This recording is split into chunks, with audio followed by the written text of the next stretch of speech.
Viewers, এটা হলো রূপসা নদী। রূপসা নদীটা আসলে অনেক বড়,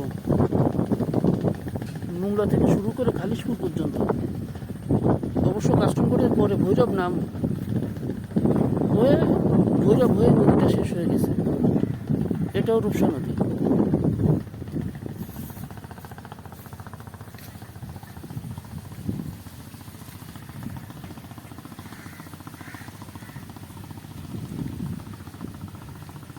ফুড কর্নার এটা।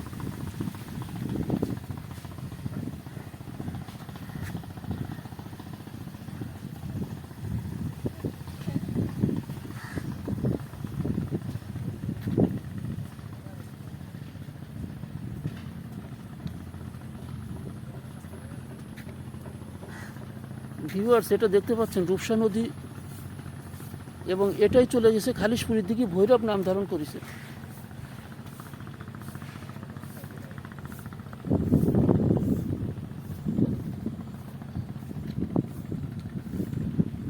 অল্প পরিসরে বাট সুন্দর আছে।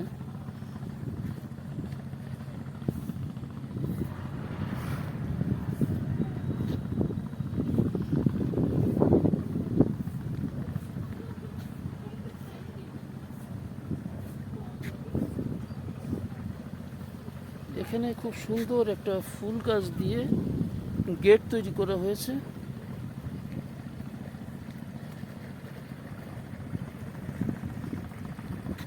খুলনা ইকো পার্ক থেকে এটা ডিফারেন্ট টাইপ। এটা একটা বিল পার্কের ভিতরে। এখানে বড় আকারের কিছু ঝাউ গাছ আছে।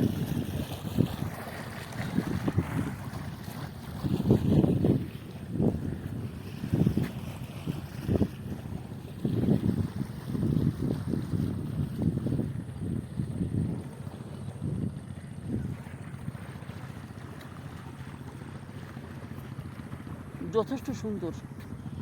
স্পেসটা কিছুটা ছোট হলেও ইকো পার্কের তুলনায় এটা খুবই সুন্দর, মনোরম। যেহেতু রূপসা নদীর পাশেই আপনার সিট দেওয়া আছে, ওখানে বসে আপনি বিশাল বিশাল জাহাজ দেখতে পাবেন, যেটা একের পর এক রূপসা নদী দিয়ে চলে যাচ্ছে। এবং এখানে খুব সুন্দর লেক নির্মাণ করা হয়েছে, যেটা মনোরম। এবং এই লেকের পাশেই ফুড কোর্ট।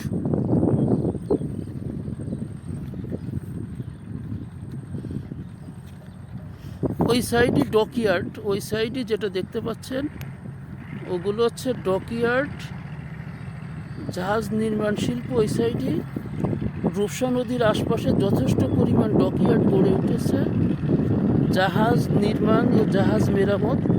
এটা হলো রূপসা নদী। ওই যে বিশাল আকারের একটা লাইটার জাহাজ যাচ্ছে।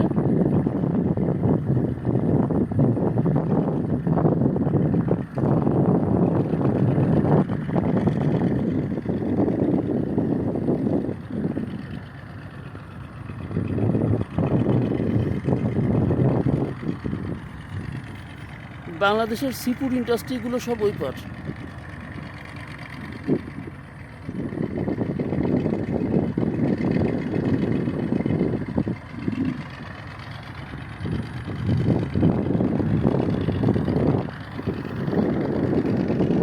এটা হলো রেল ব্রিজ, যেটা ঢাকা দিয়ে খুলনা হয়ে মোংলা চলে গেছে। এটাই রেল ব্রিজ। ওই সাইডে কিছু ছোট বড় ইন্ডাস্ট্রি আছে। এখানে দেখেন বসার যথেষ্ট স্পট আছে, পাশেই রূপসা নদী। এটা একটা সুমনোরম লেক। লেকে মাছ আছে অনেক।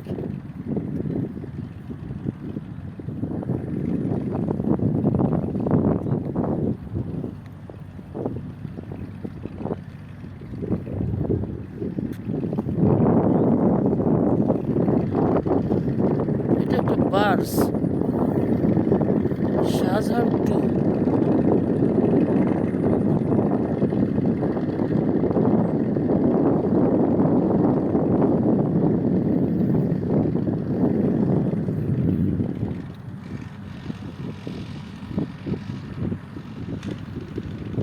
লেকগুলো খুবই পরিষ্কার, পানি স্বচ্ছ।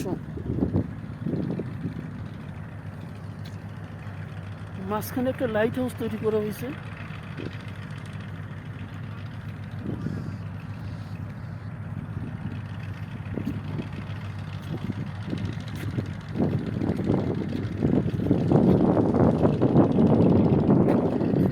এই হলো বার্জ।